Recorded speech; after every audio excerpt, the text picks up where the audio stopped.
Você foi ensinado a acreditar apenas no que pode ver. E é exatamente por isso que você está cego. Desde o momento em que abriu os olhos, o mundo começou a te enganar, sussurrando que a realidade é apenas o sólido, o mensurável, o externo, que ela cessa na superfície da sua pele, que a consciência não passa de um subproduto do cérebro e que tudo o que não se vê é mera fantasia. Mas, por trás de todo esse ruído, sepultada sob dogmas e distrações, uma verdade ancestral sempre sussurrou. Uma verdade que aterrorizou os governantes de todas as épocas e foi escondida à vista de todos.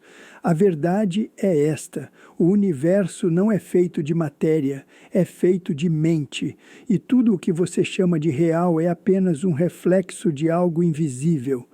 O hermetismo não era meramente uma filosofia antiga, era um aviso, um mapa. Ele desvendava uma realidade em camadas, esculpida por forças invisíveis, por energias inteligentes e por algo ainda mais primordial que a luz, o éter. Se esse nome lhe soa estranho, não é porque ele não existe, é porque precisavam que você o esquecesse. Você nunca foi ensinado a enxergar o mundo como ele é. Foi treinado para perceber apenas o que se encaixa na lente estreita do materialismo. Desde suas primeiras memórias, seus sentidos foram silenciosamente filtrados, entorpecidos por distrações e moldados para servir a um sistema que prospera com sua cegueira. Olhe ao seu redor. Tudo o que lhe ensinaram sobre a realidade parte da premissa de que só o mensurável importa, que átomos, células e leis físicas compõem a totalidade da existência, que qualquer coisa além disso, energia, intenção, espírito, é ilusão, mito ou loucura. Mas os antigos não pensavam assim. Nem os hermetistas, nem os místicos, nem os iniciados de escolas esquecidas. Eles compreendiam algo que fomos condicionados a esquecer. A realidade é em camadas. O visível é apenas a superfície. Sob a pele do mundo flui uma corrente invisível, uma força sutil que conecta todas as coisas. Uma substância primordial que os antigos chamavam de éter. Não era superstição, mas um princípio fundamental de sua cosmologia. Para eles, o éter era o sopro vivo da mente divina, o meio pelo qual o espírito dava forma. Ele permeava tudo, ligando o céu e a terra, a mente e a matéria, o pensamento e a experiência. E por séculos não foi apenas o mundo esotérico que o abraçou. Os primeiros cientistas também acreditavam nele antes de serem silenciados. Antes da grande virada, a guerra contra o éter começou nas universidades, na transição da metafísica para o mecanicismo, da reverência para o reducionismo. O éter tornou-se uma ameaça. Por quê? Porque ele confirmava que a consciência não estava contida no cérebro, que a energia não era apenas força, mas intenção. E o mais perigoso, sugeria que os seres humanos eram mais do que máquinas biológicas. Se o éter era real, então a alma era real. E se a alma era real, os sistemas construídos para controlar os corpos não seriam suficientes para controlar as mentes. Isso não podia ser permitido. Então, eles o apagaram, silenciosamente, sistematicamente, substituindo-o por equações frias e modelos de partículas que separavam o observador do observado, o espírito do eu. Eles enterraram o éter sob uma onda de ridicularização e o rebatizaram como obsoleto, e, no entanto, traços dele permanecem. Em cada sentimento intuitivo que você já teve, na maneira como sua presença muda uma sala, no fato de que o pensamento pode mover a carne, que os sonhos podem mudar de direção, que as emoções podem alterar a saúde. Isso não são falhas na matriz, são vislumbres através do véu. A verdade é que toda a sua realidade perceptiva foi moldada para mantê-lo preso às superfícies. São mostradas formas, não frequências, nomes, não essências.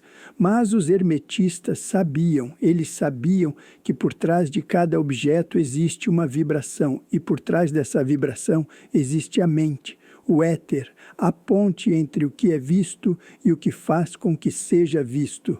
Perca a ponte e você perde a capacidade de compreender seu lugar no cosmos. Você se torna um prisioneiro das superfícies, escravizado pelos 5 sentidos, cego às forças que moldam sua vida. É por isso que o hermetismo não é apenas sabedoria antiga, é conhecimento proibido. Ele oferece uma saída da jaula da percepção, uma lente para ver o que o mundo se recusa a nomear. E no momento em que você começa a entender o éter, você começa a senti-lo, não como uma crença, mas como uma presença, no silêncio, na quietude, no espaço entre as respirações. Uma parte desse conhecimento é antiga demais e, talvez, perigosa demais para ser compartilhada aqui na íntegra. Para aprofundar-se e obter uma cópia gratuita do Kybalion, inscreva-se na Insights Academy através do link na descrição. Você nunca deveria ter acordado. Esse é o verdadeiro segredo. Eles não esconderam apenas o éter, mas a sua capacidade de senti-lo.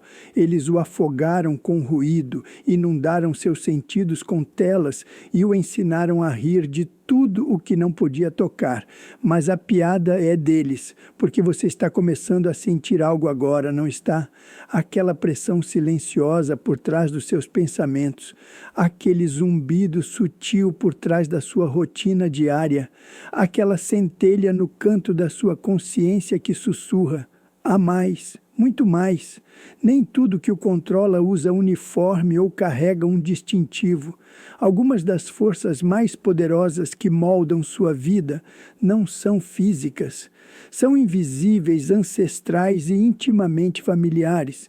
Você já a sentiu, mesmo que não soubesse nomeá-las, a pressão para se conformar, o medo irracional da mudança, a voz interior que o mantém pequeno, ansioso, obediente. Os gnósticos chamavam essas forças de arcontes, inteligências interdimensionais cujo objetivo não é destruí-lo, mas controlar. Conter sua consciência dentro dos limites da ilusão, garantindo que você nunca perceba quem você realmente é. Essas entidades não pairam no céu com asas ou chifres. Elas se incorporam em sistemas, pensamentos, crenças. São os guardiões da percepção. De acordo com os ensinamentos herméticos e gnósticos, os arcontes não são inerentemente maus, mas prosperam com a ordem, a repetição e a estabilidade energética. Em termos simples, eles prosperam com a sua previsibilidade. Cada vez que você repete os mesmos pensamentos, segue as mesmas rotinas, obedece às mesmas autoridades, sem questionar o porquê, você os está alimentando. Não em sentido metafórico, mas energeticamente, porque o verdadeiro campo de batalha não está no mundo, está na sua mente. Quando você era criança, era fluido, imaginativo, aberto. Você não via os limites da mesma forma que os adultos, sentia coisas para as quais não tinha palavras, mas aos poucos a estrutura foi introduzida. Palavras substituíram sentimentos, regras substituíram instintos, rótulos substituíram a essência. E foi aí que os arcontes entraram em cena, não como monstros, mas como ideias. Eles sussurravam coisas como: a vida é assim mesmo, você não é bom o suficiente, fique seguro, se encaixe. Eles o ensinaram a temer sua própria expansão, a trocar a liberdade pela aprovação, a tratar a conformidade como sabedoria. E o sistema que chamamos de sociedade é o playground deles. Os arcontes não precisam forçá-lo à submissão. Eles construíram um mundo que faz isso por eles, um mundo onde a obediência é recompensada e a resistência é patologizada, Onde a atenção é sequestrada, a verdade é enterrada sob o entretenimento e questionar a autoridade é visto como perigoso. Cada rolo, cada slogan, cada algoritmo é um fio na teia. E quanto mais você se enreda, mais distante sua alma começa a se sentir. Mas os hermetistas não se limitaram a nomear os arcontes, eles revelaram sua fraqueza. Porque esses seres não são criadores, eles são imitadores. Eles não inventam, eles refletem. Eles só podem moldar o que você lhes dá. E o que eles mais temem é a luz interior, não a rebelião externa, mas a soberania interna, uma mente que questiona, um coração que lembra, uma alma que se recusa a se submeter. A presença dos arcontes não é fantasia, é experiência. De repente, você sentiu uma resistência invisível, não vinda dos outros, mas de dentro de você. Isso não é apenas medo, é programação. É um sistema entrando em ação para mantê-lo na trilha que lhe foi designada.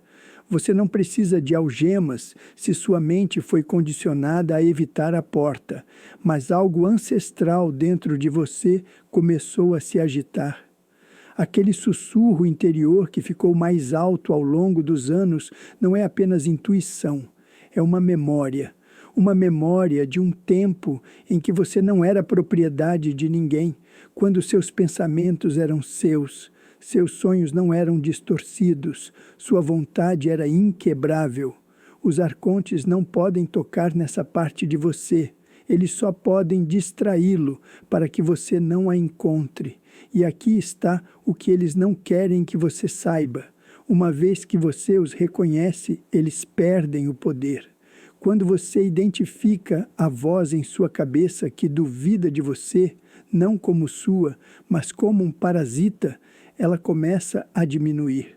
A consciência é ácida para a influência deles. É por isso que eles criaram um mundo de ruído constante para que você nunca ouvisse seu próprio sinal. Mas o silêncio está voltando, a quietude está retornando, e através dessa rachadura no sistema, a luz está entrando. Eles controlaram seu mundo exterior por gerações, mas seu mundo interior, esse nunca foi deles. E uma vez que você o reconquistar, nada, nenhum governo, nenhuma crença, nenhuma entidade invisível poderá mantê-lo preso novamente. Há uma voz dentro de você que sempre esteve lá, sutil, inabalável, ancestral. É o sussurro que você ignorou quando escolheu o conforto em vez da coragem. É a atração que você sentiu pela verdade quando todos ao seu redor se agarravam à mentira. Essa voz não é o seu ego, sua programação ou seu medo. É o seu daimon, o guia invisível de que o hermetismo fala, não como uma metáfora, mas como uma presença espiritual literal. E é provável que você tenha sido treinado durante toda a sua vida para ignorá-lo. Na linguagem moderna, a palavra daimon soa sinistra, como algo a ser expulso ou exorcizado, mas nas antigas tradições herméticas, platônicas e gnósticas, o daimon era reverenciado. Não era maligno, não era caótico. Era sua ligação com a mente divina, seu emissário pessoal do reino além da forma. Pense nele como a ponte entre seu eu inferior, aquele ligado ao instinto e à ilusão, e seu eu superior, aquele alinhado com o propósito, a visão e a verdade eterna. Seu daimon não está fora de você. Ele está embutido em sua consciência, falando não em palavras, mas em símbolos, sentimentos, sincronicidades, sonhos. E a razão pela qual você tem lutado para ouvi-lo não é porque ele é fraco, é porque o barulho ao seu redor é ensurdecedor. Desde a infância, você foi ensinado a desconfiar dessa atração interior. Você foi recompensado por seguir regras, não instintos, elogiado por repetir fatos, não por fazer perguntas mais profundas, condicionado a acreditar que a orientação vem da autoridade, não de dentro de você. E toda vez que você sentia algo se mexer em seu íntimo, algo mais profundo, mais verdadeiro, você era instruído a suprimir isso que era apenas imaginação. Mas os hermetistas sabiam que a imaginação não é fantasia. É uma forma de percepção, uma maneira de acessar os reinos sutis onde o daimon reside. Seu daimon não está lá para bajulá-lo. Ele não se importa com seu ego, sua carreira, seus gostos ou seguidores. Ele está focado em uma única coisa: ajudar você a lembrar quem você é. Não a versão de você que foi moldada pela sociedade, traumas ou expectativas culturais, mas a versão que existia antes de tudo isso, a alma em sua forma bruta, sem polimento. E quando você resiste ao daimon, quando escolhe a conformidade em vez do chamado, você sente isso, a ansiedade, a dor, a sensação silenciosa de deslocamento, porque trair seu daimon é fraturar sua alma, mas segui-lo, é aí que as coisas começam a mudar, é aí que o verdadeiro caminho se abre. Não o caminho que os outros traçaram para você, mas aquele que serpenteia através do mistério, do desafio, da transformação. O caminho hermético não tem a ver com o sucesso externo, nem com ser bom aos olhos do mundo. Trata-se de alinhamento, viver em harmonia com seu daimon, deixando-o guiá-lo através da escuridão e da incerteza. Era assim que os iniciados nas antigas escolas de mistério eram testados, não pelo quanto sabiam, mas pela disposição que tinham em se render à sabedoria interior. E o daimon não grita, ele cutuca, ele espera, ele chama através de símbolos, de insights repentinos, de coincidências estranhas que a lógica não consegue explicar.